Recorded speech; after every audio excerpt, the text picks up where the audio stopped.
I remember having my fingers on this lady's foot, feeling her pulses, and just remembering the last time I felt, mum's pulse, and it was just a lot for me. And I remember after that clinic, going and looking actually what is out there.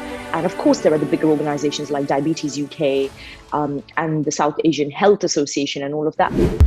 But there wasn't anything in our country specifically for this condition and for this cohort. And I just felt like it was a no-brainer. Something just had to be done. Amos Madra. Dr. Veena, a very warm welcome to you. Thank you for joining us. You've got a fascinating story. You've got your charity, which we want to talk about, helping people from minority communities with diabetes, and you've got a personal story connected with that. Talk to us about that first, and then we'll talk more about you and your career in medicine. Thank you so much for having me. I feel very privileged to be on this platform, so thank you once again. So my name's Veena. I'm a full-time NHS GP, and I have a personal story and connection to this. One, because we see this condition day in, day out as general practitioners, as doctors everywhere, and talking about diabetes. And two, both my parents have it, but my mum was quite poorly with it for a while. She went into hospital the day after Christmas and was in there for 150 days and deteriorated, became palliative. Palliative is when there's no cure for something and you're just relieving symptoms. And she unfortunately died on the 1st of June, just 4 months ago. And needless to say, you lose a huge part of your own self when a parent goes. And then going back to work, Amos, it was like, I can't even put it into words, because I was examining the same cohort of patients, the same age range, the same conditions, the same challenges. And I just knew there had to be something that we're missing with this particular community. And then going back and looking at the numbers, there are over 3.5 South Asian diabetics in the country, in the UK alone. In 2021, there were over 140,000 deaths. And it really made me think, we need to actually make some realistic, active plan to dissect and enter this community and just disperse that knowledge. And that's where SADAH was born. So SADAH is the South Asian Diabetes Association in memory of Helen. And Helen was my mum. And even while initiating this, when I sat down brainstorming with the team, I had a big heart for ethnic minorities, like you said, and my initial goal was maybe South Asian and Afro-Caribbean communities. But then thinking about it, we thought, let's really focus and home in on one community. And then, if we have a lot of benefit when we do, we're going to relay it and translate it over. That was the plan. Absolutely.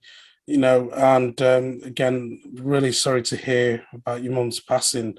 And that must have been a really difficult time for you, going in there and seeing again the same symptoms, people in the same age group and ethnic background.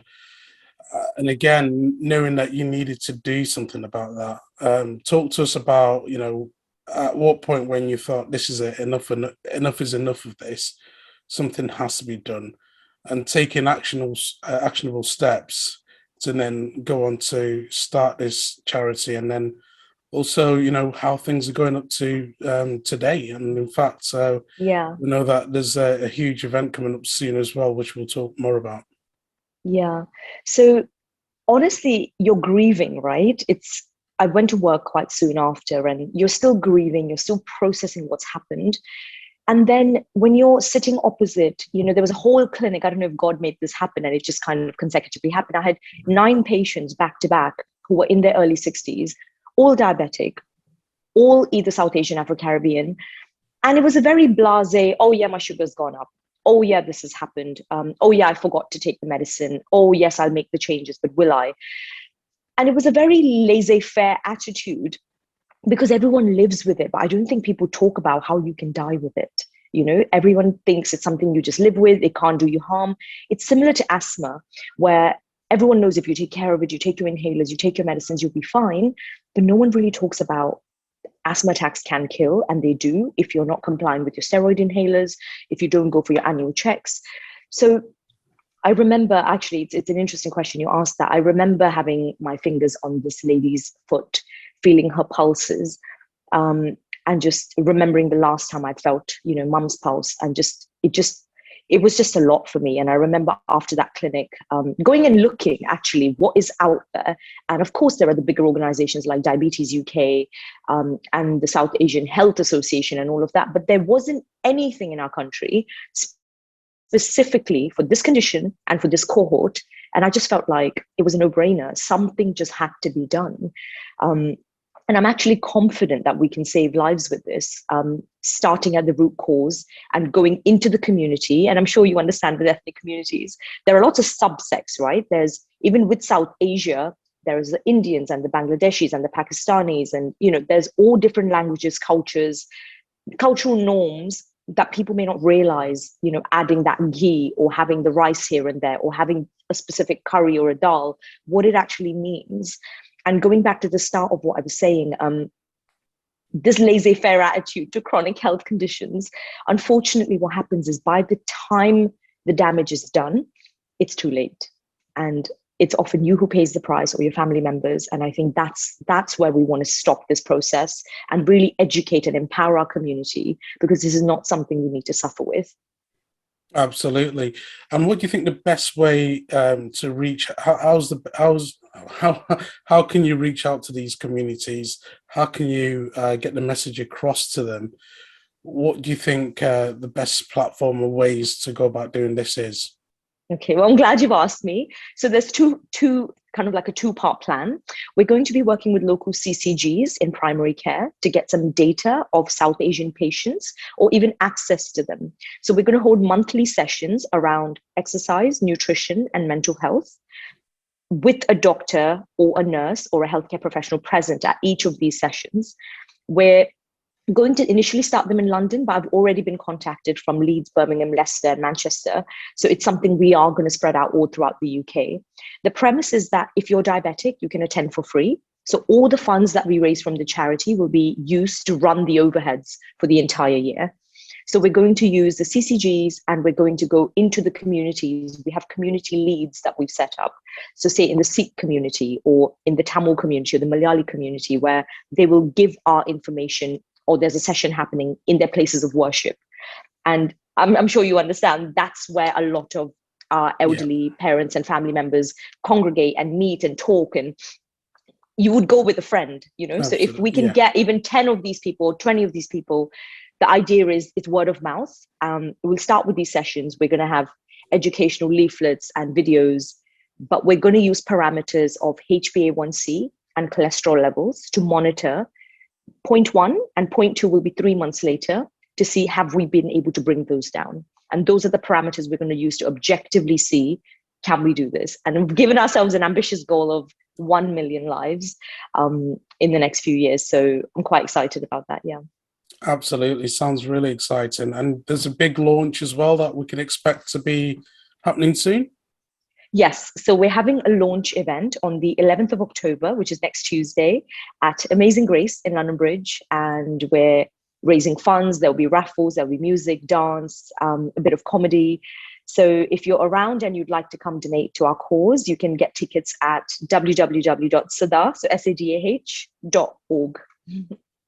Brilliant. And you've brought a bit of yourself there as well, because the dance, the culture, that's pretty much you. Talk to us about that side of yourself. It is, but it's also such a huge part of South Asian culture. Have you watched a Bollywood movie, Amos? Tell me. Yeah. Tell me one movie where there's no song or there's no drama or there's no, and that's a big part of the culture. So to connect to the people, there needs to be an understanding of what this culture entails. You can't get people in a room and just, throw information at them.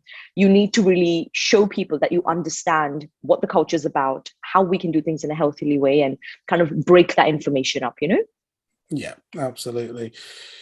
Now, your career as a doctor, how did that begin? How did you become Dr. Veena, and at what age did you realize that this was the path for you?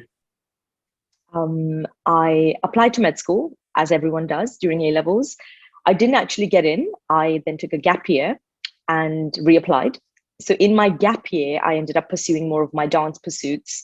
I went to India for this dance reality TV show and was representing the UK, was dancing there for 6-7 months, and then got my interview again for med school. And yeah, went to King's College and Imperial and qualified in 2015. Yes.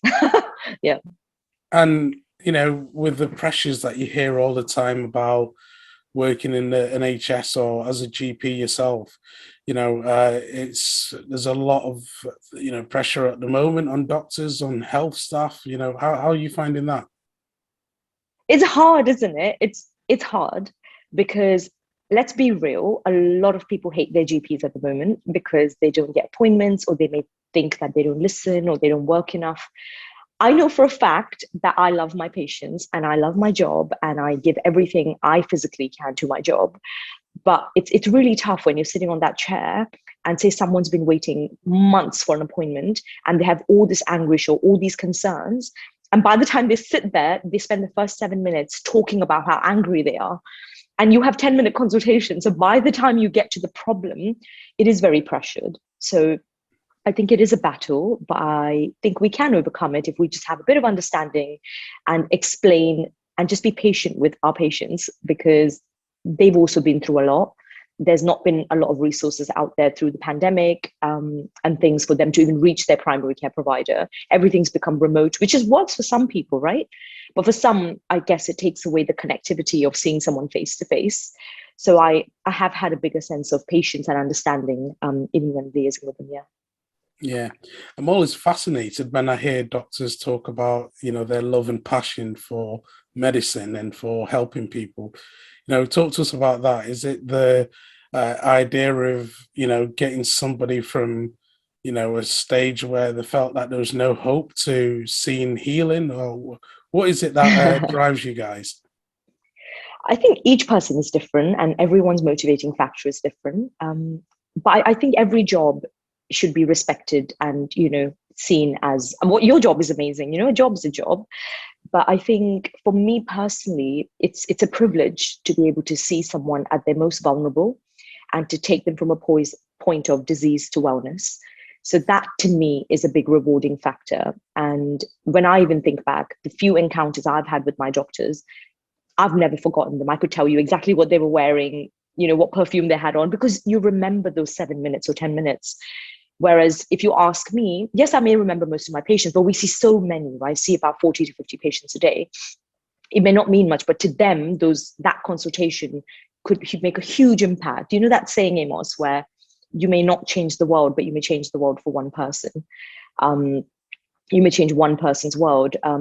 If you do that, specifically in primary care, where you get to see the patients over and over and over, not just at one point in their disease process, I think it's a big privileged position to be.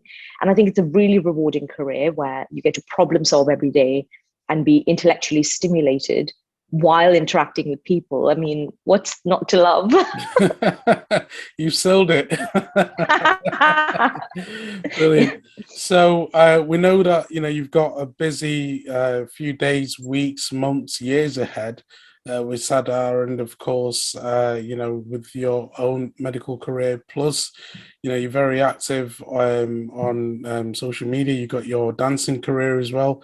What can we expect in the future? We know that, you know, Tuesday is going to be a big day for you, and Yes. you know, for the charity as well. And then also beyond that, what can we expect? So I feel very grateful and blessed. You know, it was on my bucket list of life to start a charity at some point. I just didn't think it would be this, and I didn't think it would be because of the situation that happened. So I'm quite kind of very reflective and honored to be in a position where I can spearhead this for our community. So expect lots of things from SADAH in terms of events, fundraisers, projects that we do throughout the UK for South Asians. And like I said, it isn't something that, oh, if you're only South Asian, this is for you, but that's the community we're trying to target initially. In terms of dancing, I'm going to get back into creating. Considering how recently I lost mum, I wasn't really in the space to create, but I think now I feel a lot better and I feel ready to go back to the studio and create and teach and things like that. And medicine medicine's just going to be there, isn't it? Because people always ask, can you pick one or the other? And I think for me, they're symbiotic. If one wasn't there, the other wouldn't be as fun. I think dance is fun because I have the intellectual side with work, and work is fun because I have a creative release. So expect more medicine, more dance, and lots more from the charity in the year to come. Absolutely. And I think medicine's been that companion for you throughout this whole process. It's certainly, been there when you needed it, and it's given you the guidance that, you needed to, pinpoint exactly where you wanted to go and what you wanted to focus on. So it's certainly a big part of who you are. How can the audience connect with you and with the charity? So you can find me on Instagram at dr.veena, Veena, or you can find me on TikTok. It's the same thing, at dr.veena.